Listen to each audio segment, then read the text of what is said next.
know, a lot of people say that they think that the RIA is a good old boys club. It's too hard to get in there. They just all look after themselves.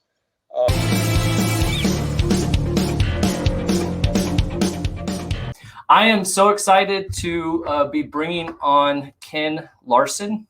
So I'm going to do my best. Ken has been very active with IAQ Radio. I cannot encourage you enough, if you are in the restoration industry, claims adjacent industry, please do yourself a favor and listen to IAQ Radio. A really good one is episode 426, where Ken and Cliff partnered up to write 2 articles about the elephant in the room and kind of addressing some of the issues with the IICRC S500 revisions and some of the approaches to drying and education. So Ken is big on education, doing it right. Introduce those who may not be aware of Ken, and talk a little bit about what he sees improving the industry. So let's bring Ken in. Good morning, Ken. Good morning. How are you? So you've got the book Leadership in Restorative Drying, which is now currently in its 4th edition. I don't know if you're aware of this, but you can currently buy it 1 new from $249, and then 4 used starting at $488.21. So it's isn't that the craziest thing? So here's what happened. And I hate to admit this, but you know, just like life is, we always get surprises and kicks in the pants, right? Yeah. So my original publisher went broke, and so they kept my original files, and they stopped producing the book without any announcement or anything. They just closed their doors. So I'm going like, wow, what happened? And so I had to get a new publisher and upload the files and get it all set up. Now, what ended up happening is that this company that went broke kept all the proceeds from the book. So I didn't make a cent. They took it all. And wow. Yeah, I know. It's a pretty scary world out there. So now what I've done is I've got a new publisher. During the time that my book was not available from this publisher, there has been some people who acquired 3 or 4 of those books and decided to sell them for $1,000 a piece because you couldn't get them anywhere. You couldn't get them unless you knew me. Then I can get you a book. But yeah, there's certain people out there that are just trying to triple and quadruple the money on the book and selling it for $1,000 a piece. $1,000. Jeez. Yeah. Why do I want this? Yeah. Because I want to make bank, bro. I want to drive a Range Rover. Which, by the way, I want to make sure your listeners hear this. The actual retail price for the book is $249. It's not $1,000. It's not $500. It's the $249. Well, after all, you did give me your book. See, yeah. I got it. Equal value, correct? Sure. Absolutely. You bet. Actually, I think you said this. This is the worst book I have ever read all the way through. Yeah. All the way through. On this subject. Yeah, perfect. Thank you, Ken. I appreciate it. I put that in figuring that would be a way to tell whether someone actually read it. So now this 249, again, this is more in line with training manuals and things that you would receive at an IICRC course. So that is not out of line.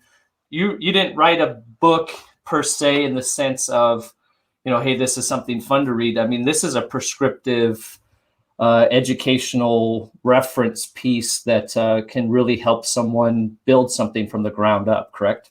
Right. Would you mind if I told you a little bit about what inspired me to write the book? Please do, yeah. Okay. So here's what happened. Back in the year 2000, all our industry had was training manuals from the IICRC instructors who crafted their manual to include the learning objectives that the IICRC requires every instructor to teach.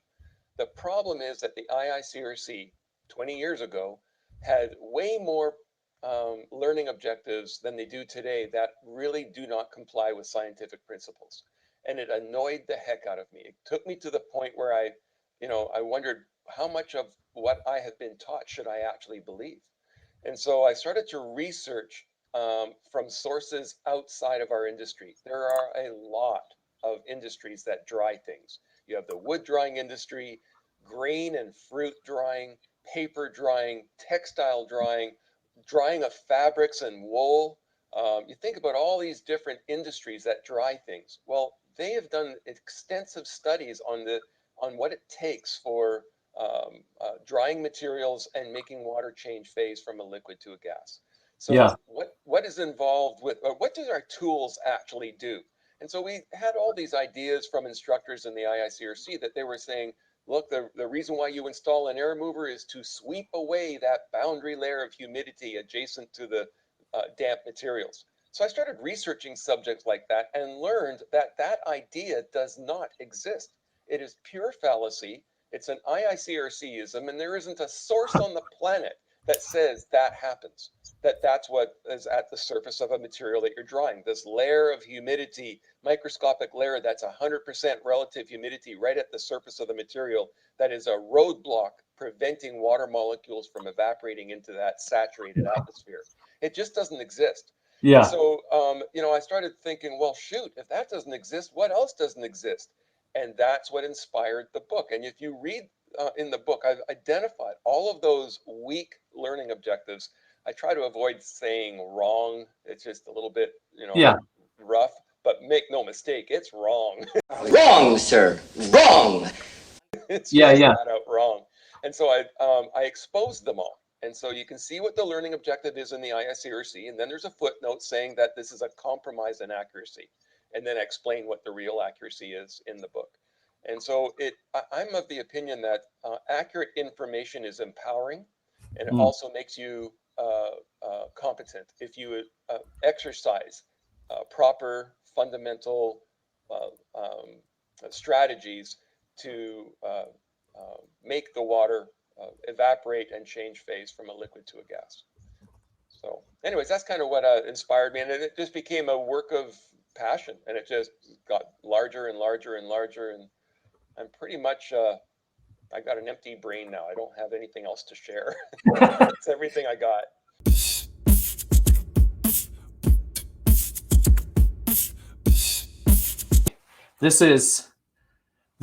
I am enraged.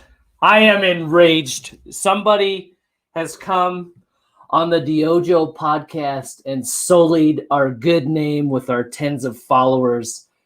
Before I say something I'm going to regret, I'm going to bring the culprit on right now. False. Oh, you're laughing. You think this is funny? You think it's funny? It's hilarious. False. Yeah. So independent. So let's fill the people in. We had an independent fact checker from another country, and they researched our podcast about your professional journey and your life story, and they found partly false information. False. Partly false information found in your post by an independent fact checker. We've added a notice to your post. False. What do you have to say for yourself? I think that's pretty amazing. That they must know me better than I know myself. Well, yeah, clearly. False. So what did you now I'm suspicious of all our guests, but what did you share that was partly false? I don't know. I'm gonna have to go back through the interview. Maybe it was all bullshit. False. So you may not know this, but your life is a farce.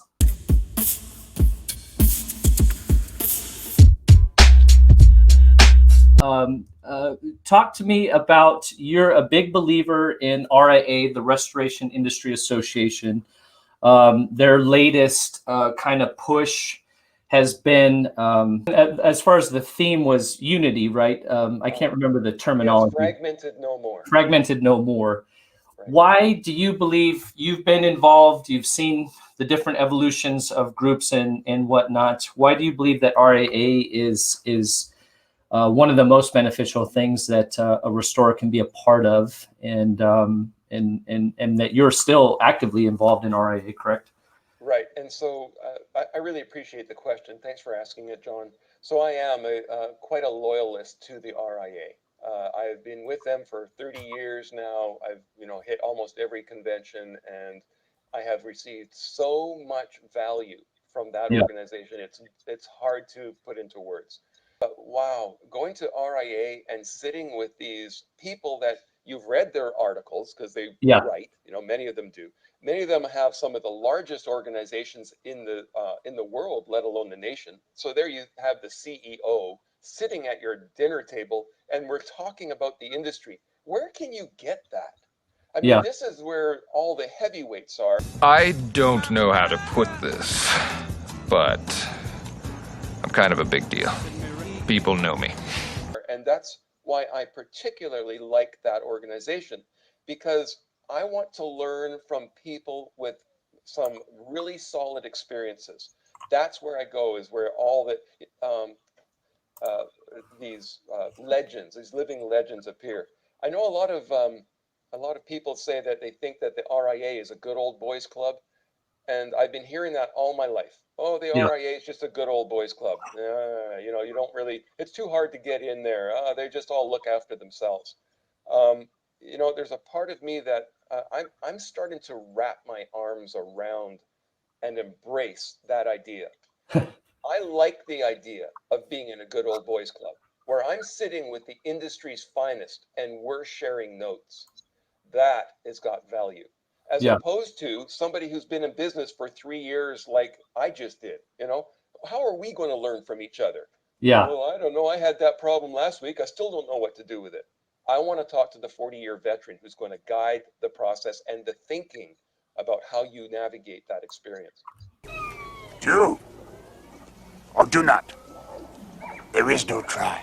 So that's the biggest value, is the networking opportunity. And then, of course, what RIA is doing right now that I'm just thrilled to death about is the AGA, the Advocacy and Governmental Affairs Committee, with Ed Cross as chairman. He is a lawyer, and he's the only lawyer that I know of that has his WRT and ASD. Oh.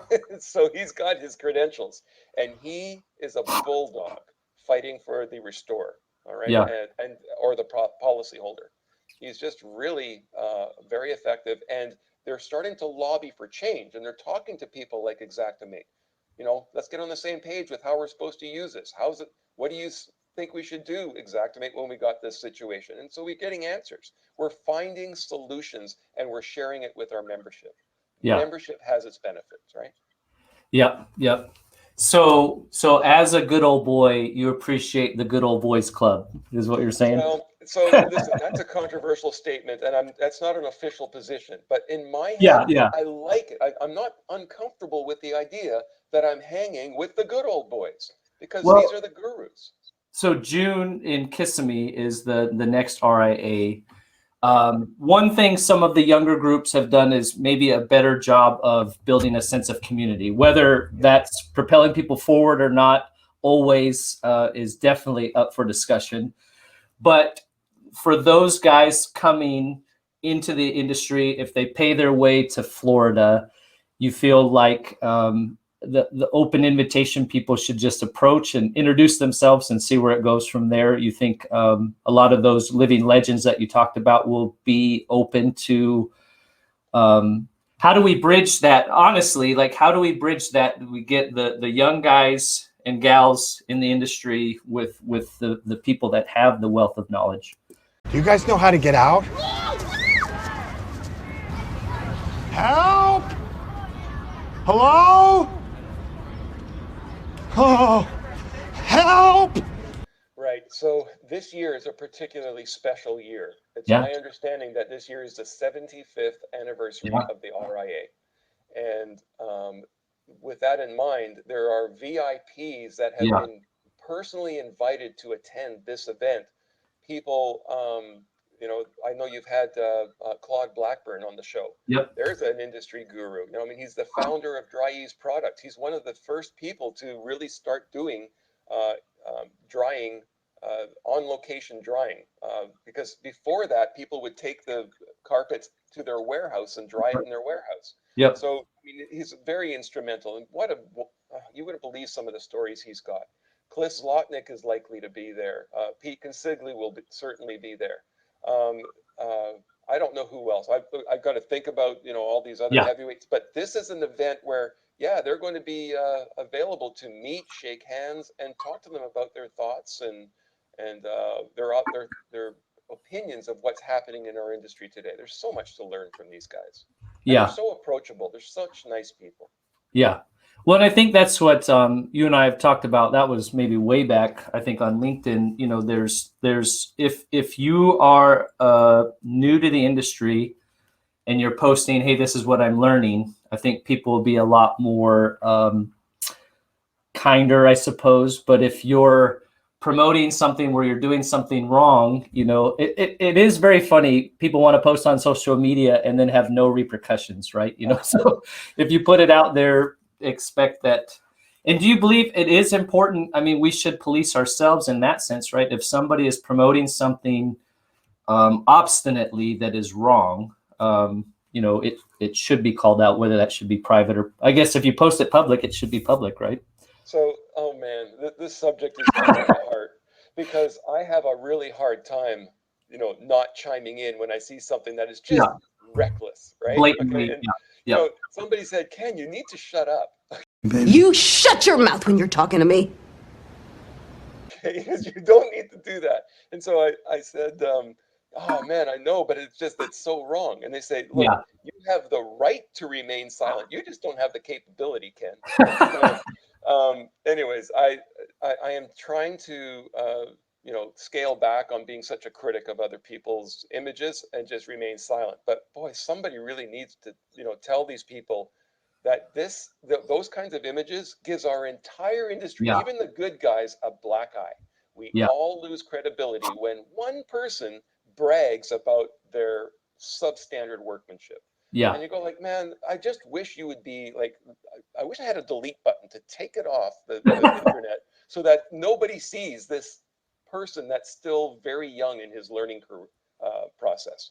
And I believe that they truly believe that they're doing a service to the customer, that they're doing, look at this, I'm saving them money, this is great. But in fact, it's hurt. And it's innocent. And it's difficult.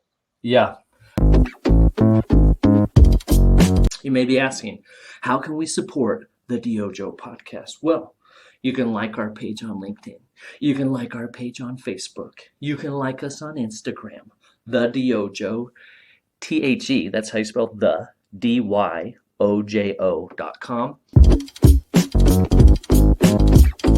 Also, we are on YouTube's and Spotify's and Google Podcast, Apple, iTunes Podcasts. You can listen, like. You can also buy this book. Seriously, you know, buy this book. You know, help me feed my kids. Okay, if it's not for the content, which mediocre at best, you know, think of the children. Okay. Please, please, Bob. Give me. I need. Give me. Okay. Please. All right.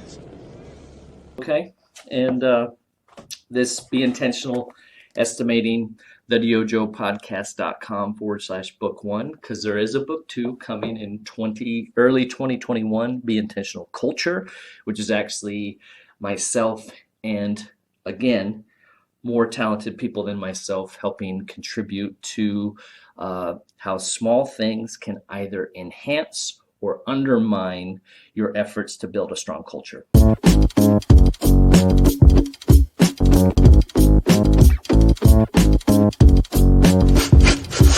This is the stupidest thing I've ever heard.